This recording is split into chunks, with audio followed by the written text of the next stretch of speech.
আরে কাদের ভাই, তুমি একটা কথা বলো, তুমি শুধু ভাত খাওয়া বাদ দিয়ে শুধু কাঁকড়া ভাজা কেন খাচ্ছো? এতটা কাঁকড়া ভাজা কোথায় পাবে? এখনো মোদিজি, আলম ভাই, আমি বাদ রয়েছি খাওয়ার জন্য।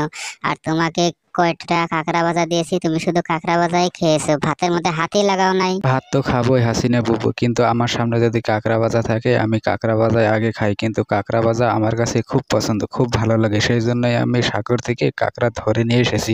তোমাদেরকে যেতে বললাম, তোমরা গেলে না। এখনো দেখছো আমার কাপড় চোপড় সব ভেজা, আমি খালি গায়ে বসে আছি। আর আরে কাদের ভাই, তুমি ধরে নিয়ে এসেছো তাতে কি হয়েছে? তাই তুমি এলকায় সব কটা খেয়ে ফেলবে? আরে আমরাও তো মেহনত করছি, আমরাও তো কষ্ট করছি তোমার সাথে। আরে হাসিনা বুবু রান্না বান্না করে দিল আর তুমি সব কটা খেয়ে নিচ্ছ কেন বলো? হাসিনা বুবু নিগাও রাখো। হাসিনা বুবু কি দিয়ে ভাত খাবে বলো? আরে মোদিজি, কোনো সমস্যা নেই, কাঁকড়া ভাজা নেই তো কি হয়েছে, আমি মাছের সবজি দিয়ে ভাত খেয়ে নিবো, তোমরা কোনো চিন্তা করো না। তোমরা খাও খাও, বুঝতে পেরেছো? তাড়াতাড়ি খাও। আরে কাদের ভাই, তুমি কি করছো? এটা খাওয়া বাদ দিয়ে কি করছো? তাড়াতাড়ি ভাত খাও তুমি। আরে হাসিনা বুবু খাওয়া তো শুরু করবোই, তার আগে একটু আনন্দ ফুর্তি করে নেই। এখানে পিকনিকে এসে আমার খুব আনন্দ হচ্ছে, খুব ভাল লাগছে, বুঝতে পেরেছো? আরে হাসিনা বাবু, তুমি কড়াইয়ের মধ্যে কি রেখেছো? কি রেখেছো ওই কড়াইয়ের মধ্যে? তুমি আমাদেরকে দিচ্ছ না কেন? বলো কি রেখেছো, তুমি বলো না কেন? আরে কাদের ভাই, এই কড়াইয়ের মধ্যে আমি কাঁকড়ার তরকারি রান্না করেছি। তোমরা আগে এই মাছের তরকারি, এই কাঁকড়া ভাজা দিয়ে ভাত খাও, তারপরে তোমাদেরকে আমি 1 চামচ করে কাঁকড়ার তরকারি দেব, বুঝতে পেরেছো?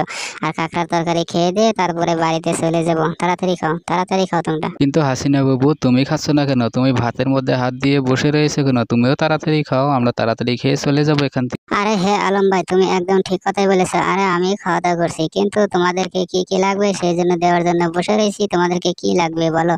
আরে আলম ভাই ও মোদিজি, তোমাদেরকে আমার রান্না বান্না কেমন লাগছে? স্বাদ হয়েছে তো? হ্যাঁ হাসিনা বাবু, তোমার রান্না সেই ভালো হয়েছে, খুব ভালো লাগছে আমাদের। আমরা কয়দিন পরে পরে আবারও পিকনিক করব, বুঝতে পেরেছো? আজকের এই পিকনিকের কথা কোনোদিনও ভুলতে পারবো না। আমরা এই কয়েকদিন পরে পরে আবারও পিকনিক করব সবাই মিলে। আর ভাই, যারা ভিডিও দেখছো লাইক করো, শেয়ার করো, চ্যানেল সাবস্ক্রাইব করো।